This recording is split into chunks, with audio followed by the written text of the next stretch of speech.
Hi. അപ്പം ഞങ്ങളിന്ന് എവിടേക്കാണ് പോകണമെന്ന് വെച്ചാൽ നിച്ചുവിന് കോഴിക്കോട് വെച്ചിട്ട് സാംബോൻ്റെ ചാമ്പ്യൻഷിപ്പ് ഉണ്ട് കേട്ടോ. സ്റ്റേറ്റ് തല ചാമ്പ്യൻഷിപ്പാണ്. അപ്പോൾ കഴിഞ്ഞ പ്രാവശ്യം അവൾക്ക് ഗോൾഡ് മെഡൽ കിട്ടിയിട്ടുണ്ടായിരുന്നു കേട്ടോ. അപ്പോൾ സ്കൂളിൽ നിന്ന് കുറേ കുട്ടികളുണ്ട്. അവരേറ്റവും സ്കൂൾ വണ്ടിക്ക് അങ്ങനെ രാവിലെ പോയിട്ടുണ്ട് കേട്ടോ. 6 മണിക്കാണ് പോയിട്ടുള്ളത്. അപ്പോൾ ഞാനും ഇക്കിനിയും കൂടെ ഞങ്ങൾ ബൈക്കിലാട്ടോ പോണത്. കോഴിക്കോട്ടേക്ക് പോവാണ്. അങ്ങനെ ഞങ്ങൾ അവിടെ എത്തിയിട്ടുണ്ട് കേട്ടോ. നിച്ചോളെ ഫ്രണ്ട്സുകളായിട്ട് നല്ല കളിയിലാണ്. ഞങ്ങൾ ചെന്നപ്പോൾ തുടങ്ങിയിട്ടൊന്നും ഉണ്ടായിരുന്നില്ല കേട്ടോ. ഞങ്ങൾ അവിടെ 9 മണിക്ക് എത്തിയിട്ടുണ്ടായിരുന്നു. നിച്ചുവിൻ്റെത് വന്നത് 12:30 ആ ഒരു ടൈമിലാട്ടോ. അപ്പോൾ അങ്ങനെ ഡ്രസ്സ് ചേഞ്ച് ചെയ്യാൻ പറഞ്ഞിട്ടുണ്ട്. ആ കുണോള് നല്ല ഡ്രസ്സൊക്കെ മാറ്റി ഒരുങ്ങി കളത്തിലെത്തിയിട്ടുണ്ട് കേട്ടോ. അപ്പോൾ അവൾക്കുള്ള നിർദ്ദേശങ്ങളും കാര്യങ്ങളൊക്കെ ഇങ്ങനെ പറഞ്ഞു കൊടുക്കുകയാണ്.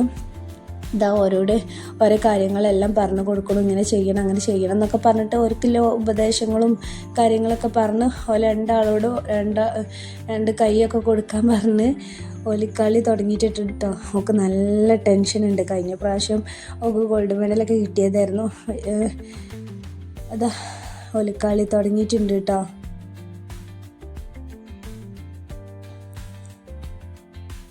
നന്നായിട്ട് തന്നെ ഫൈറ്റ് ചെയ്യുന്നുണ്ട് കേട്ടോ. നിച്ചു ആ റെഡാണ് ഇട്ടിട്ടില്ലേ. ഞാൻ പറഞ്ഞില്ലേ, രാവിലെ ഇവിടുന്ന് സ്കൂളിലേക്ക് 6 മണിക്ക് പോയിട്ട് അവിടുന്ന് 6:30 ആയപ്പോൾ തന്നെ സ്കൂളിൽ നിന്ന് ഒരു കോഴിക്കോട് പോയിട്ടുണ്ട് കേട്ടോ.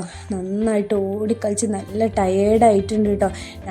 ഞാൻ ചെന്നപ്പോഴേ അവളോട് പറയുന്നുണ്ട് കളിക്കാൻ കഴിയൂല, ഇനി ക്ഷീണിച്ചിട്ട് എന്നൊക്കെ പറയുന്നുണ്ട്. കുഴപ്പമില്ല എന്നൊക്കെ പറഞ്ഞിട്ട് കളിച്ച് ഓരോ വിധിയല്ലേ. ഇന്നലത്തെ വിധി അവൾക്ക് അത് ഫസ്റ്റ് കിട്ടിയിട്ടില്ല, ഗോൾഡ് മെഡൽ കിട്ടിയിട്ടില്ല. അവൾക്ക് സെക്കൻഡാണ് കേട്ടോ അവൾക്ക് കിട്ടിയിട്ടുണ്ടായിരുന്നത്.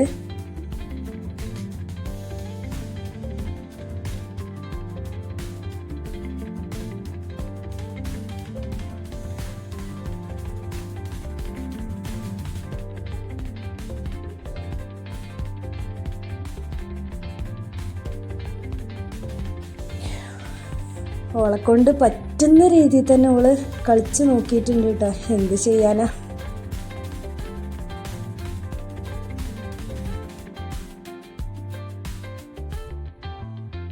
ഈ കുട്ടി ഓളെ കൂടെയുള്ള കുട്ടി ഏത് സ്കൂളത്തെ കുട്ടിയാണെന്നൊന്നും എനിക്കറിയൂല കേട്ടോ.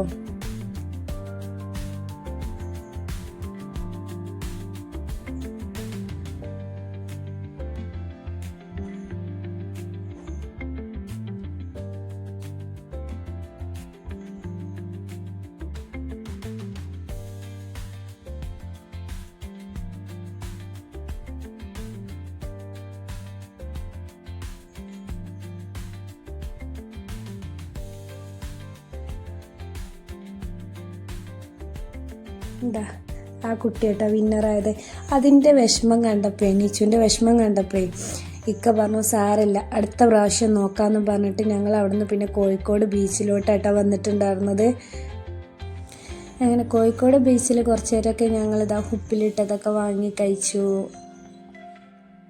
എനിക്ക് ഉപ്പിലിട്ട പൈനാപ്പിളാട്ടോ നല്ല ഇഷ്ടമാണ്. പൈനാപ്പിൾ ഞാൻ എവിടെ ഉപ്പിലിട്ട് കണ്ടാലും ഞാൻ പൈനാപ്പിൾ വാങ്ങി കഴിക്കലുണ്ട് കേട്ടോ. അങ്ങനെ ടേസ്റ്റും കാര്യങ്ങളൊക്കെ ഉണ്ടായിരുന്നു. ഇനിയിപ്പോൾ നിച്ചും ഇക്കൊക്കെ മാങ്ങയാണ് വാങ്ങിയിട്ടില്ല, മാങ്ങല്ലേ, മാങ്ങ അതാണ് വാങ്ങി കഴിച്ചിട്ടുണ്ടായിരുന്നത്.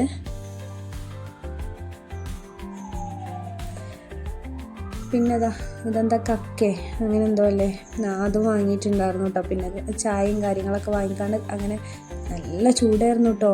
ഇത് അപ്പട് കോരി മാറ്റിയിട്ടുള്ളൂ, തൊട്ടാണ് കഴിയണില്ല, അത്രക്കും ചൂടും കാര്യങ്ങളും ഉണ്ടായിരുന്നു കേട്ടോ. അങ്ങനെ ഞങ്ങൾ പറഞ്ഞു നമുക്ക് കുറച്ച് ഫോട്ടോസ് എടുക്കാറുങ്ങാണ്ട്. അപ്പം ഇക്കാരണം കുറച്ച് ഫോട്ടോസ് എടുക്കണ്ട, ഒരു ഫോട്ടോ എടുക്കാറുങ്ങാണ്ട് ഞങ്ങളങ്ങനെ ഒരു ഫാമിലി ഫോട്ടോ അവിടെ നിന്ന് എടുത്തു കേട്ടോ.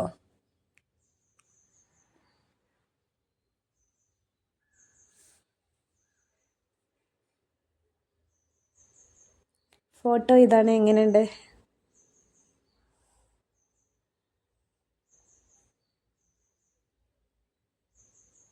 അങ്ങനെ മക്കളോട് കുറച്ച് നേരമൊക്കെ ഞങ്ങൾ അവിടെ കളിക്കാൻ പറഞ്ഞു കേട്ടോ. ഇത് കഴിഞ്ഞിട്ട് ഞങ്ങൾ അങ്ങോട്ട് തന്നെ കോഴിക്കോട്ട് പോകുന്നുണ്ട്. അവിടെ ഓൾക്കുള്ള മെഡലും കാര്യങ്ങളൊക്കെ ഉണ്ടല്ലോ. അപ്പോൾ ഓളെ സങ്കടം മാറ്റാൻ വേണ്ടിയാണല്ലോ ഞങ്ങൾ ഇങ്ങോട്ട് വന്നിട്ടുണ്ടായിരുന്നത്. അങ്ങനെ കുറച്ച് നേരം കളിച്ചു. അപ്പം അങ്ങനെ അതാ ഓളെ കുറേയൊക്കെ വിഷമമൊക്കെ മാറിയിട്ടുണ്ട്. ഞങ്ങളിങ്ങനെ പറയുന്നുണ്ട് ഇനി തിരിച്ചു പോവുക നമുക്ക് അങ്ങോട്ട് തന്നെ. ഇനി അവിടെ എന്താ സർട്ടിഫിക്കറ്റും ഓക്കിലെ മെഡലും കാര്യങ്ങളൊക്കെ ഉണ്ടല്ലോ അതൊക്കെ വാങ്ങാൻ പോവാന്നൊക്കെ പറഞ്ഞിട്ട് ഓളങ്ങനെ പറഞ്ഞ് കയറ്റുന്നുണ്ട്. പക്ഷെ ഓക്ക് ഉണ്ടോ ഓളുണ്ടോ കയറുന്ന ബീച്ചിലെത്തിയാൽ. അങ്ങനെ അതൊക്കെ കഴിഞ്ഞ് ഞങ്ങൾ അവിടുന്ന് തിരിച്ചു പോന്നു കേട്ടോ. അപ്പോഴാണ് നല്ല ലേറ്റാവും കാര്യങ്ങളൊക്കെ പറഞ്ഞത്. കഴിഞ്ഞിട്ടുണ്ടായില്ല പ്രോഗ്രാം. 2 മണിയൊക്കെ ആവും അത്ര കഴിയാണെങ്കിൽ രാത്രി. അപ്പം അങ്ങനെ ഞങ്ങൾ അതൊന്നും വാങ്ങാതെ ഞങ്ങൾ വീട്ടിലേക്ക് തിരിച്ചു പോന്നു കേട്ടോ.